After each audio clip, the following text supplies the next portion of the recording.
When I turned 7 years old, my mom threw me one of my very favorite birthday parties. I had the strawberry shortcake birthday cake, not the flavor, the character.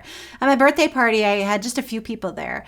It was my siblings and maybe one friend and a couple of cousins. We got to wear party hats and we played pin the tail on the donkey where, they blindfold you and spin you around and push you towards a donkey that's on the wall.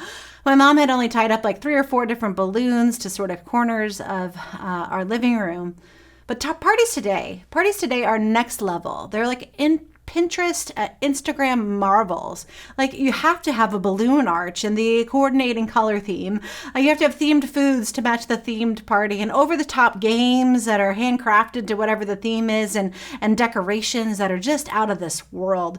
You have to have favors for attendees and then a follow-up post on Instagram with like your hashtag that says what the party was all about. They are next level these days. This week here at Calvary, hundreds of kids from our neighborhood, from our congregation, and all around are coming to a next level party here at Calvary's Vacation Bible School.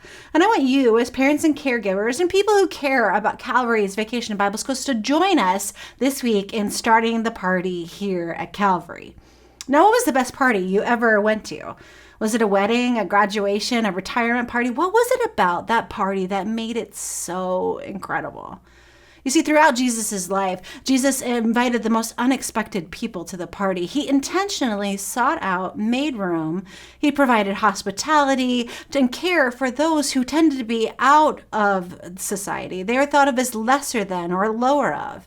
There's one story in the book of Luke and says that Jesus went out and saw a tax collector by the name of Levi sitting in his tax booth.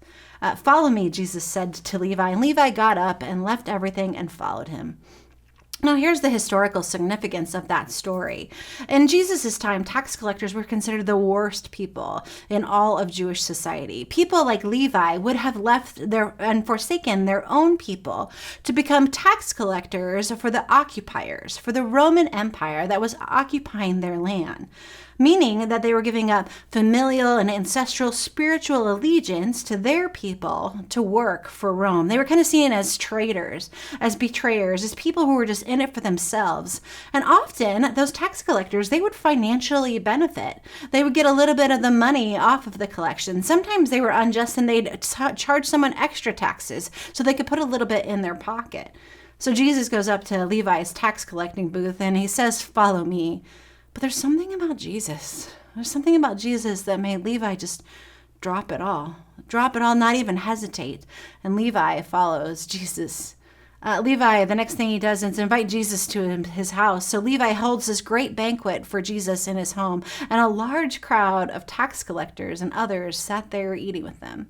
You see, Levi throws this huge party for Jesus, and he invites other people that are on the outside of society. He invites the other tax collectors and the other marginalized to join in. But the problem is that the religious people, they kind of see what's going on.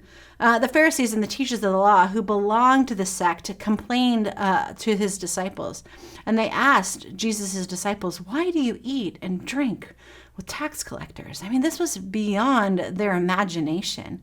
The religious leaders, they just don't get it. They don't understand why Jesus would associate with outsiders, with people who were unclean, with people that cheated other people. They just don't understand. And Jesus responds to those Pharisees' concerns and says, "It's not the healthy who need a doctor, but the sick.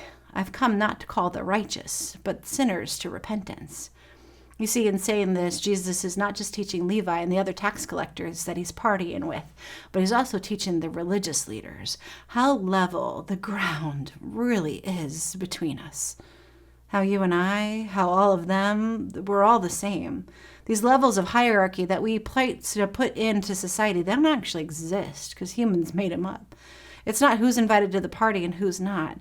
Instead, Jesus invites us all to the party. We're all invited to the table. Can you imagine that kind of party? What would the hashtag be? Thanks for joining us.